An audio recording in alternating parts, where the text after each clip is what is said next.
Olá! Hoje nós vamos abordar o tratamento da dor nociceptiva. A dor nociceptiva, o tratamento dela é com os analgésicos, com os AINES e podendo ser utilizado também, em alguns casos, os corticoides. Então, a gente vai começar a primeira parte da aula, a gente vai falar sobre os AINES, os anti-inflamatórios não esteroidais. Então, antes de começar, né, a aula propriamente dita, a gente fala sobre os mediadores da reação inflamatória. Então, uma reação inflamatória, ela é composta por elementos inatos ou não imunológicos, que são vasculares e celulares. Então, a gente tem esses elementos derivados do plasma e das células. Exemplo, os eicosanoides, a histamina, fator ativador plaquetário, óxido nítrico, neuropeptídeos e citocinas. E a gente tem a resposta imune específica, que vai melhorar essa eficácia da resposta não imunológica e trazer especificidade ao agente causador. Então, a gente tem a participação importante dos linfócitos B, T, natural killers e dos macrófagos também. Então, quando a gente tem um estímulo, seja ele físico, químico, inflamatório, mitogênico, a gente tem o estímulo da fosfolipase A2, com a produção do ácido araquidônico. E a gente entra na cascata do ácido araquidônico, que é uma cascata famosa do ácido araquidônico. Então, esse ácido araquidônico, ele pode seguir duas vias. A via da lipoxigenase, em que eu vou ter a produção dos leucotrienos, e a via da ciclooxigenase, que é chamada também de via da COX. A via da COX vai dar origem às prostaglandinas e ao tromboxano. E a gente tem COX-1 e COX-2. A COX-1 é chamada de origina uma prostaglandina fisiológica e a ação da COX-2 origina a prostaglandina, entre aspas, patológica. Então, quando a gente pensa em utilizar os anti-inflamatórios e os glicocorticoides, é importante a gente visualizar, né, em que momentos dessa cascata do ácido araquidônico essas drogas vão atuar. Então, aqui, a gente tem os anti-inflamatórios. Deixa eu colocar o meu laser. Então, a gente tem os anti-inflamatórios fazendo bloqueio, e a depender do anti-inflamatório vai ocorrer da COX-2 ou da COX-1 e 2, né? E os glicocorticoides, a gente tem a ação deles, tanto a nível das COX, como ele também estimula as anexinas que bloqueiam essa conversão para o ácido araquidônico, através do bloqueio da atividade da fosfolipase A2. Então, por que é importante o ácido araquidônico na questão inflamatória? Então, vamos observar aqui os produtos da cascata do ácido araquidônico. Então, a gente tem as prostaglandinas. As prostaglandinas, elas participam da vasodilatação, da sensibilização à dor e da febre. Então, que são associados a processos inflamatórios. Mas a gente também tem as prostaglandinas participando de processos fisiológicos no nosso corpo. Então, a homeostasia renal tem importância da participação das prostaglandinas. As prostaglandinas levam à diminuição da produção do ácido clorídrico, a drenagem do humor aquoso também. As prostaciclinas, por sua vez, têm as prostaciclinas implicadas na questão da inflamação, causando vasodilatação e sensibilização à dor. E também ela participa de processos fisiológicos, a homeostasia renal, a diminuição da produção do ácido clorídrico, a prostaciclina também está implicada.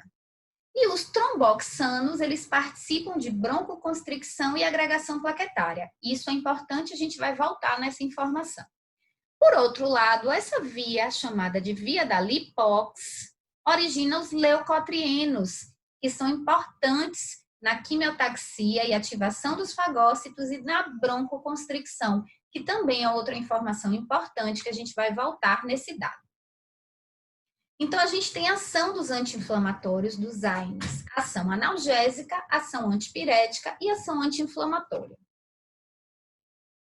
Com relação às COX, que são as enzimas, né, sobre as quais que atuam em cima do ácido araquidônico, a gente tem a COX-1, que ela é chamada de uma enzima constitutiva. Ela é expressa na maioria dos tecidos, estando envolvida na sinalização entre as células e na homeostasia tecidual. E a COX-2, que é considerada uma enzima induzida nas células inflamatórias quando eu tenho um processo de inflamação. Então, são responsáveis pelos mediadores inflamatórios. Quando a gente fala de efeitos adversos dos AINES, né, os mais famosos e conhecidos são os efeitos adversos renais e do trato gastrointestinal, que a gente vai entender de que forma que isso ocorre. Só para a gente começar, a gente vai visualizar aqui, isso é uma célula parietal. E essa célula está levando à produção do ácido clorídrico no estômago, e a gente vê essas 3 vias em verdinho, que são as vias que estimulam a secreção do ácido clorídrico. A gente tem a via da histamina, a via da acetilcolina e a via da gastrina. E se a gente olhar em vermelhinho aqui, é a única via que está inibindo a secreção do ácido clorídrico. E a gente sabe que quando a gente usa o AINES, a gente diminui a liberação das prostaglandinas, a gente diminui a liberação das prostaciclinas. Então, a gente diminui, né, o único efeito inibitório da secreção ácida.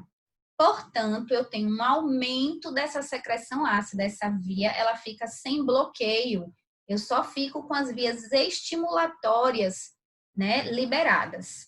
Então, esse é o motivo pelo qual a gente pode ter sintomas dispépticos associados ao uso dos AINES, por conta desse aumento da acidez, e posso, inclusive, ter formação de úlceras com sangramento. Posso ter como manifestação inicial de efeito adverso de um AINES uma hemorragia digestiva, por conta desse mecanismo de ação. Então, os efeitos gastrointestinais são 3 vezes mais frequentes em quem usa AINES do que quando a gente compara com a população em geral, e vai desde sintomas dispépticos à presença de sangramentos, como eu acabei de falar para vocês. E esse gráfico, ele mostra para a gente que esse risco, ele é maior a depender de que droga a gente esteja tratando. Então, o risco relativo considerado de 1 para fazer esse gráfico foi o do ibuprofeno. Então, a gente vê que essas outras todas drogas têm um risco maior de complicações gastrointestinais, sendo que o ibuprofeno também tem um risco. Então, quando a gente compara o uso de 1.200 miligramas do ibuprofeno com o placebo, a gente tem o dobro de risco com relação ao placebo, mas as demais drogas têm um risco ainda aumentado de complicações do trato gastrointestinal. Então, a gente vê aqui o diclofenaco, é uma droga que a gente utiliza muito, tem um risco maior, aqui entre 2 e 3, tá? E outros exemplos que a gente vai citar ao longo da aula. Com relação aos efeitos adversos renais, a gente tem tanto a insuficiência renal aguda associada ao uso dos AINES, quanto a insuficiência renal crônica associada ao uso dos AINES. É importante a gente salientar que a insuficiência renal aguda, ela vai ocorrer em pacientes que já têm algum comprometimento da homeostasia renal. Então, o que o anti-inflamatório faz a nível renal? Ele diminui a produção de prostaglandina, que a gente viu, e a prostaglandina, ela faz vasodilatação da arteríola aferente. Então, o vasodilato a arteríola que chega, que leva o sangue, ok? Até os capilares glomerulares. Então, eu faço vasoconstricção no momento em que eu não tenho essa prostaglandina. Então, eu uso o AINES, diminuo a prostaglandina, então esse efeito de vasodilatação eu perco. E esse efeito de vasodilatação, ele tem um impacto extremamente importante em pacientes que já têm algum comprometimento, né, da circulação renal. Então, eu tenho condições que levam ao aumento da vasoconstricção renal, e nesses pacientes que têm essa vasoconstricção renal, eles estão usando um mecanismo compensatório que é produzir prostaglandina ali para estar contrabalanceando essa constricção. Na hora que eu diminuo a prostaglandina, esse efeito de vasoconstricção ele permanece. Então, eu posso fazer uma insuficiência renal aguda. Tanto que se um paciente desenvolve uma insuficiência renal aguda associada aos AINES, a gente tem que ir buscar alguma doença de base para justificar esse paciente ter tido esse efeito adverso. Então, a gente vê aqui, ó, doença renal, doença cardiovascular, levam à redução do fluxo sanguíneo renal, cirrose, nefrose, insuficiência cardíaca, diuréticos, reduzem o volume de sangue dentro do vaso, o volume de líquido dentro do vaso, e isso leva ao aumento dos fatores vasoconstritores. Então, isso pode ser contrabalanceado pela prostaglandina. Quando a prostaglandina cai, eu tenho esses efeitos vasoconstrictores atuando sem essa mediação. Então, eu posso fazer uma insuficiência renal aguda. A insuficiência renal crônica é conhecida como nefropatia analgésica. É caracterizado por uma nefrite crônica e tipicamente com necrose de papila renal. Está associado ao uso prolongado de AINES em altas doses. A gente tem insuficiência renal aguda por fatores de alteração da dinâmica sanguínea renal e a gente tem a nefropatia analgésica, que é a forma de apresentação da insuficiência renal crônica associada aos AINES. Então, eu trouxe aqui os principais AINES que a gente utiliza. Então, a gente tem os inibidores não seletivos da COX, a maioria deles. Então, o ácido acetil salicílico, a dipirona, o paracetamol, a indometacina, o diclofenaco, o ibuprofeno, cetoprofeno, piroxicam. E a gente tem os seletivos da COX, que aí são seletivos para COX-2, que é a nimesulida, celecoxib, etoricoxib. E o que é importante só a gente salientar? Esses efeitos adversos que a gente viu do trato gastrointestinal e associados ao sistema renal, eles são associados ao bloqueio da COX-1, que é a COX, né, que está associada à homeostasia renal, à diminuição da produção do ácido clorídrico. Então, virtualmente, qualquer um deles pode dar dos inibidores não seletivos da COX pode dar esses efeitos adversos. A depender de qual AINES não seletivo, isso é mais frequente ou menos frequente, mas virtualmente, por bloquearem a COX-1, eles podem estar associados a esse tipo de efeito adverso. Os inibidores seletivos da COX, que fazem bloqueio da COX-2, a gente vai se preocupar com outros efeitos adversos que a gente vai ver lá na frente, que não seriam esses, que são do bloqueio da COX-1. E quando a gente para estudar AINES, a gente vê que tem uma lista enorme de AINES, né? Então, a gente se pega pensando, né? Qual seria a melhor opção? Então, como é que eu vou diferenciar um AINES de outro AINES? Então, a gente tem alguns pontos que a gente leva em conta. Primeiro é a potência anti-inflamatória. Então, a gente pode dividir esses AINES de acordo com sua potência anti-inflamatória.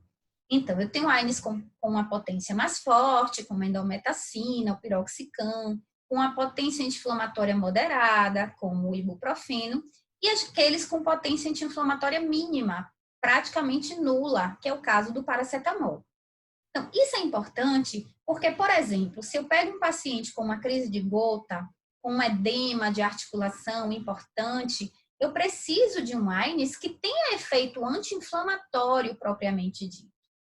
Por outro lado, se eu estou diante de uma pessoa com febre apenas, eu posso fazer a utilização do paracetamol, que tem uma potência anti-inflamatória mínima, mas tem um efeito antipirético, né, mantido. Então, a doença que eu estou tratando, quanto de efeito anti-inflamatório eu preciso para aquele paciente específico, é um dos fatores que nos guia com relação à escolha do AINES. O segundo ponto é o risco de efeitos adversos. Então, a gente falou sobre bloqueio da COX-1, né? Então, pacientes que já têm disfunção renal, algum comprometimento de função renal, pacientes que têm doenças do trato gastrointestinal, né? Estão sobre um risco maior de complicação associado quando a gente usa um AINES não seletivo. Por outro lado, os altamente seletivos da COX-2, a gente já vai se preocupar com doenças cardiovasculares, a gente vai ver por quê. Então, o perfil do paciente também vai me ajudar a escolher entre um grupo e outro grupo. E o terceiro, o custo, né? Tem alguns AINES que são dados gratuitamente, tem outros AINES que são mais caros. E a gente vê também que a questão mercadológica, do marketing também, às vezes a gente tem AINES de um mesmo grupo, teoricamente com mesmas características, que um é mais propagado do que o outro, então tem essa questão também mercadológica, né, que faz com que um seja mais utilizado do que o outro. Então a gente vai falar aqui sobre os AINES mais comuns que se usa, os mais importantes, digamos assim, e a gente começa com o AS. Então, o ácido acetil salicílico faz parte do grupo dos salicilatos. Eles são drogas que têm uma metabolização principalmente a nível hepático, com uma inativação irreversível da COX. Então, a gente faz o bloqueio da COX-1 quando eu utilizo o ácido acetil salicílico. Ele tem efeito anti-inflamatório, antipirético e analgésico em dor de leve a moderada intensidade. Mas o que chama mais atenção do ácido acetil salicílico é a redução de eventos tromboembólicos. Ela é uma droga que ela é mais seletiva para a COX plaquetária, que é acetilada ali na circulação porta. Então, eu tenho uma diminuição, vou colocar aqui embaixo para vocês visualizarem, eu tenho uma diminuição da produção do tromboxano A2 quando eu utilizo o ácido acetil salicílico. Então, a gente tem algumas indicações dos salicilatos. Na atualidade, ele é utilizado principalmente para prevenção de AM e de AVC, em doses que são doses menores do que as utilizadas para o seu efeito analgésico e efeito anti-inflamatório. Posso usar esse para febre?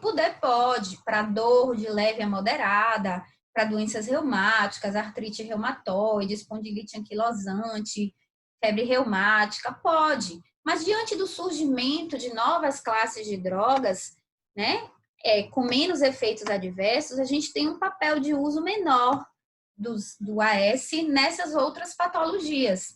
E também os efeitos adversos associados ao AS tem uma relação com a dose, a maioria dos efeitos. Então, quando a gente diminui e usa essas doses para prevenção cardiovascular, de doença cardiovascular, prevenção secundária especialmente, mas em alguns pacientes prevenção primária também, a gente utiliza uma dose menor. Então, os efeitos adversos mais específicos, lembre que a gente falou de um modo geral dos efeitos adversos gerais, né? Mas tem os efeitos adversos mais específicos, são elevação de transaminases, prolongamento do tempo de sangramento por conta dessa inibição da agregação plaquetária, asma em indivíduos suscetíveis. E por que a asma? Isso é extremamente importante. Quando a gente faz o bloqueio da via da COX, eu faço um desvio para a via da lipox. Então, eu tenho o ácido araquidônico, que pode seguir a via da COX ou da lipox, né? Duas vias. Se eu faço o bloqueio da COX, eu libero a via da lipox. E isso leva à broncoconstricção. A gente não sabe exatamente por que isso é mais frequente com o AS do que com os demais AINES, porque virtualmente isso pode acontecer com qualquer AINES, mas é mais frequente em pacientes que utilizam o ácido acetil salicílico. O salicilismo é um outro efeito adverso que está associado à utilização de altas doses cronicamente. Então, na atualidade, a gente já não vê isso, porque a gente utiliza para tratar dor, febre, normalmente outros AINES, não precisa de doses altas do AS, a gente consegue fazer isso com outras medicações, mas antigamente se via mais, né? E está associado a esse uso crônico em doses que são doses realmente analgésicas e anti-inflamatórias. E é manifestado por zumbido, vertigem, redução da audição, náuseas e vômitos. Então, essa é uma questão também muito explorada em questões de provas, né? O que seria o salicilismo, o que está associado ao salicilismo e as manifestações clínicas. Então, é extremamente importante que a gente saia da aula hoje sabendo esse conceito. E uma outra coisa que também está associada ao uso do AS em doses mais altas é a exacerbação da gota, por inibição da excreção do urato. Então, também associada às doses mais elevadas do AS diariamente. Então, esses seriam os efeitos adversos mais específicos do uso do AS. Bom, outro AINES que a gente usa muito é a dipirona. A dipirona faz parte do grupo dos derivados pirazolônicos e a dipirona é praticamente utilizada para dor e para febre. Ela tem uma pouca ação anti-inflamatória propriamente dita também. E tem efeitos adversos que são específicos da dipirona, que também são muito explorados, né? A anemia plásica, a leucopenia, a granulocitose e a trombocitopenia. São efeitos mais específicos do uso da dipirona, quando a gente compara com demais AINES. Uma outra droga que se utiliza muito é o paracetamol. O paracetamol, a dipirona e o ácido acetil salicílico, essas três drogas, elas são dadas pelo posto de saúde, são gratuitas. O paracetamol é extremamente interessante, uma característica dessa droga. O paracetamol, ele tem uma ação, né, analgésica e antipirética. Mas quando a gente fala em efeito anti-inflamatório, isso é basicamente virtual. Então, ele é considerado um AINES com um fraco efeito anti-inflamatório, utilizado voltado para a dor e voltado para a febre.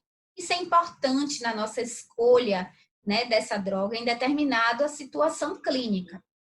Com relação às propriedades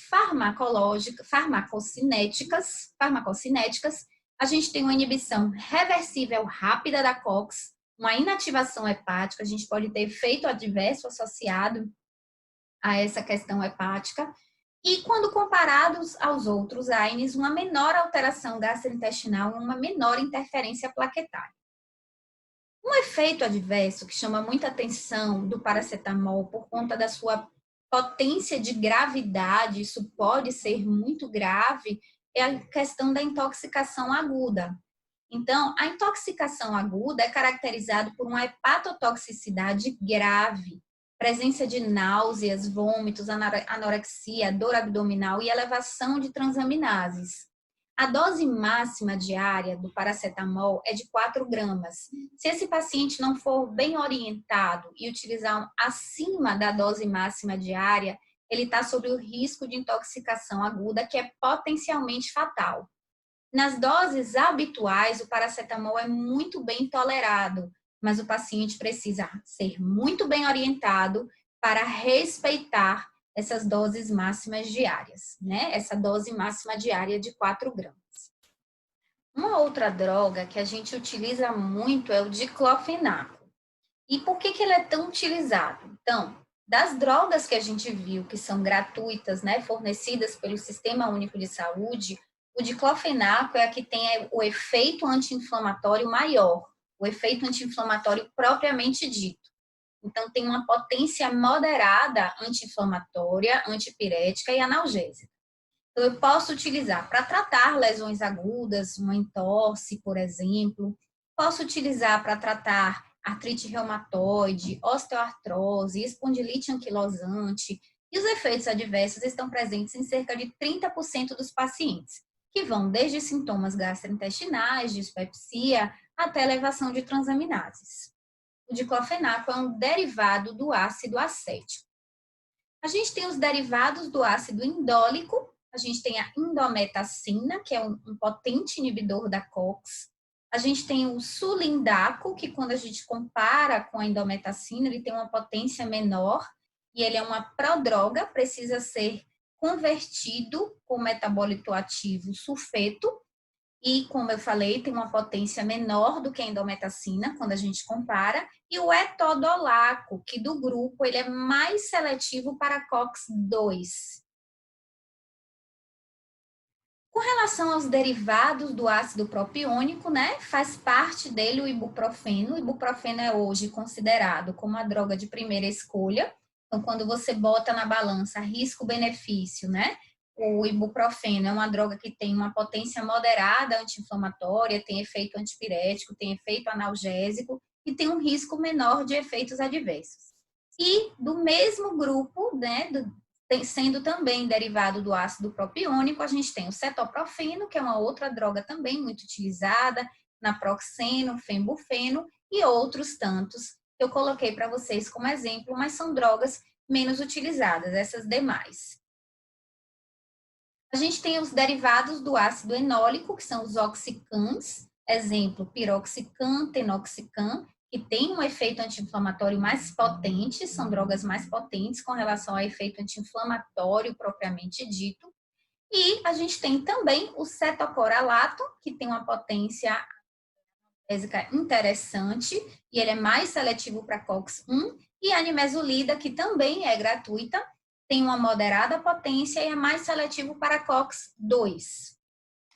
Bom, uma outra classe de drogas são os inibidores altamente seletivos da COX-2. São drogas em que as características são distintas. São drogas que têm menos efeitos adversos quando a gente compara com as demais, né, que fazem o bloqueio da COX-1. Então, virtualmente, aqueles efeitos adversos que a gente viu associados ao bloqueio da COX-1, eles são inexistentes virtualmente. E agora a preocupação é outra com relação aos efeitos adversos associados aos inibidores altamente seletivos da COX-2.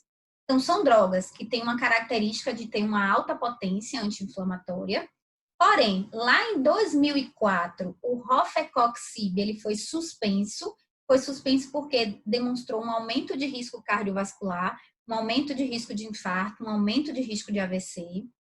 Em 2005, o parecoxib, a sua apresentação oral também foi suspensa pelo mesmo risco, risco de infarto, risco de AVC. A sua apresentação parenteral continuou liberada, então na época se questionou se esse risco estava associado ao uso indiscriminado, mas que o uso parenteral, por ser mais controlado e ser mais pontual, né, talvez não trouxesse esse risco, era uma possibilidade. E hoje a gente tem disponíveis o celecoxib e o etoricoxib. Então, a gente vai entender por que essa classe de drogas, né, pode fornecer esse aumento de risco. E por conta desse aumento de risco, essa é uma classe de drogas que ela é contraindicada em pacientes que infartaram, em pacientes que têm doença arterial coronariana, que têm uma angina, mesmo que não tenham infartado, pacientes com insuficiência cardíaca, pacientes que tiveram AVC e pacientes que tiveram ataque isquêmico transitório. São contraindicações por conta desse risco de trombose que essa classe de drogas trouxe. E vamos entender por que esse risco protrombótico. Então, vamos imaginar um paciente com doença aterosclerótica. É um paciente que tem doença de vaso, um paciente que tem disfunção endotelial, tem placa. Esse paciente, na presença de doença aterosclerótica, esse vaso passa a expressar COX-2 e passa a expressar COX-2 para produzir prostaciclina. Por quê? Porque essa prostaciclina tem um efeito benéfico nesse paciente. Essa prostaciclina tem um efeito antiagregante plaquetário, tem um efeito vasodilatador, inibe a adesão dos leucócitos e reduz o remodelamento vascular. Então, essa presença da prostaciclina no paciente com doença de vaso, ela é benéfica. Mas veja, essa prostaciclina veio através da expressão da COX-2.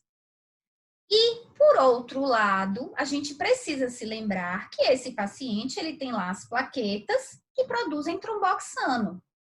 Ok. Quando eu faço o bloqueio apenas da COX-2, eu diminuo esses níveis de prostaciclina desse paciente.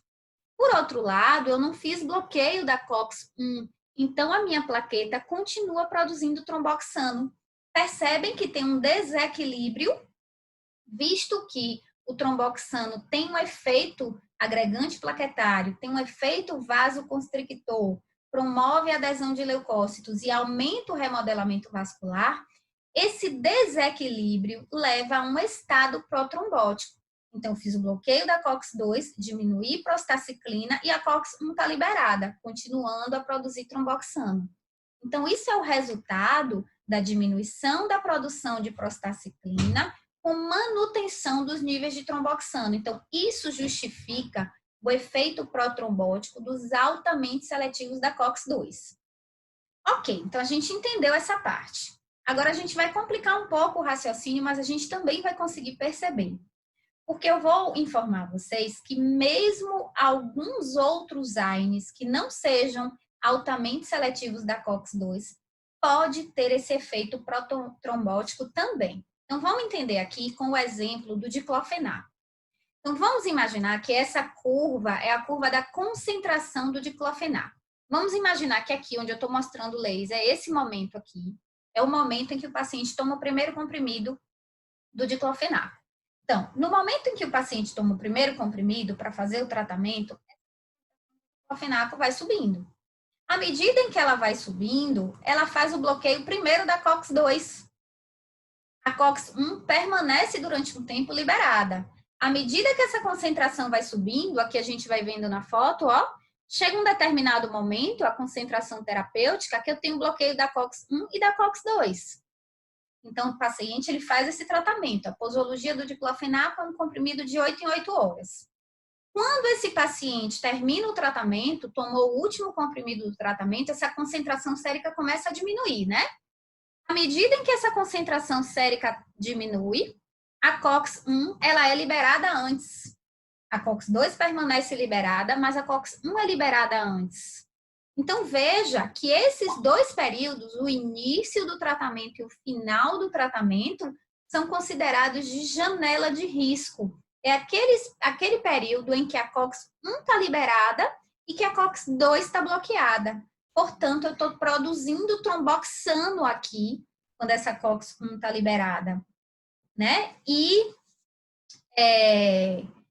não estou produzindo as prostaciclinas. As prostaciclinas estão liberadas, mas o tromboxano, as prostaciclinas, desculpa, estão em níveis reduzidos, porque eu bloqueei a COX-2, mas a COX-1 já está liberada. Então, eu já estou produzindo tromboxano. Então, tanto no início do tratamento quanto no final do tratamento, eu tenho um desequilíbrio de prostaciclina, tromboxano. Eu tenho um aumento do tromboxano em relação ao nível de prostaciclina. E para paciente que é coronariopata, que expressou a COX-2 por conta desse benefício da prostaciclina, esse desequilíbrio leva a um estado protrombótico.